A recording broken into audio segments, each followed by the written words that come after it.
Well, greetings, visitors to the paper prison. It is I, your host, the Comics Prisoner.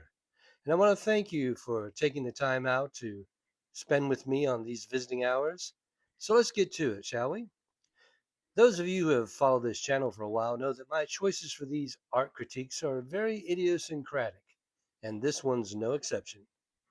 I'm sure if you're watching this video, you know who creator John Byrne is. As a fan turned pro in the early 70s, he exploded in the latter half of the 70s in a variety of titles, but became a superstar in the pages of the Uncanny X-Men, mostly for being one of the major reasons that series became a hit.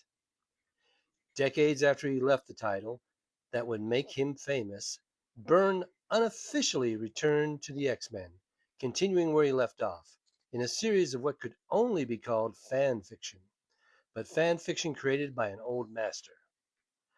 I want to pick one page to critique in my incarceration.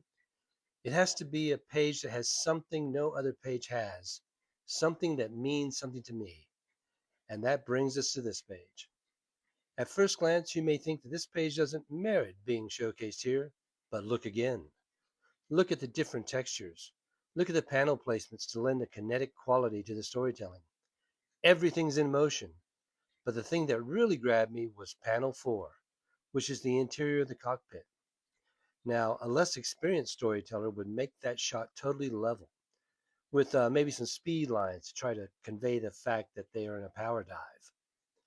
But by turning the panel on its ear, Byrne gives us the feeling that this high tech aircraft is a projectile with the ground coming up fast, and the effect is accomplished without speed lines. When I see a panel like this, I'm seeing 50 plus years of drawing experience distilled down into one drawing. There isn't anything Byrne can't draw. There isn't any texture he can't suggest. He isn't afraid to draw dense cityscapes, and while his organic stuff can at times be suggested, his trees look differently than his clouds, which look differently from his water, which look differently from his mountains, which, well, you get the idea. It's just amazing. This panel also illustrates the difference between classic comic storytellers and modern artists who treat comics as storyboards for movies, and as such, current comics are often visually dull to me. Okay, now that I've sung the praises of Byrne's work, it's only fair that I mention my concerns with this project. First, a little history. Pretty much from the beginning of the comics industry, for an artist to be financially successful, he or she had to come up with a style that they can do quickly and still be attractive to the readers. Byrne was able to do this from the beginning, specifically when doing faces. He came up with a shorthand of symbols that our brains would read as mouths, noses, eyes, etc. Very much like when we read the word tree in a book, we see a tree in our mind's eye. But as Byrne got older, he seemed to still be in competition with his heroes despite his overwhelming success.